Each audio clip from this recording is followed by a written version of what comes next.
In healthcare, data is more than just numbers. It's a tool that drives improvements, enhances patient care, and ensures better outcomes.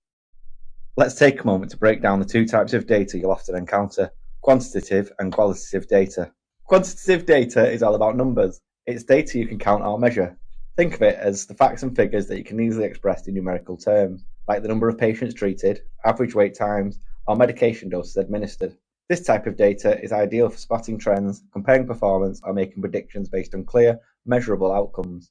On the other hand, qualitative data focuses on qualities, opinions, or experiences. Instead of numbers, this data comes in the form of words, descriptions, or observations. For example, patient feedback about their care experience or staff comments on workflow improvements fall under qualitative data. This kind of information provides deeper insights into the why behind the numbers. It helps you understand the context and emotions that drive outcomes. Both types of data are essential.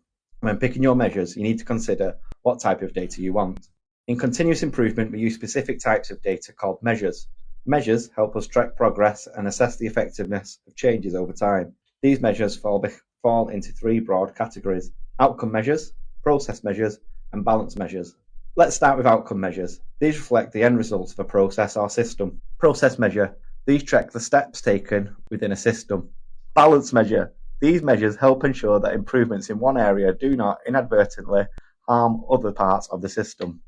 For example, a hospital aims to improve the care of patients with heart attacks. An outcome measure example is the 30-day mortality rate for heart attack patients. This tracks the overall success of the hospital's care in saving lives after heart attack. Process measure would be the percentage of heart attack patients who receive an aspirin within 30 minutes of arrival at the hospital.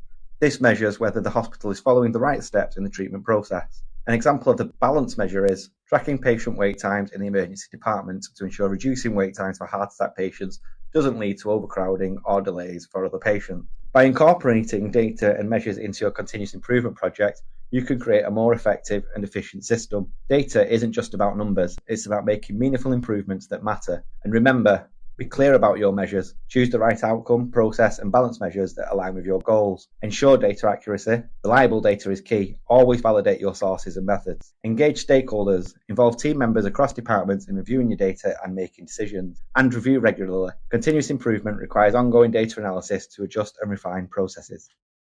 Be sure to check out our other bite-sized videos where we deep dive into various tools and techniques within each stage that will help you lead successful improvement projects.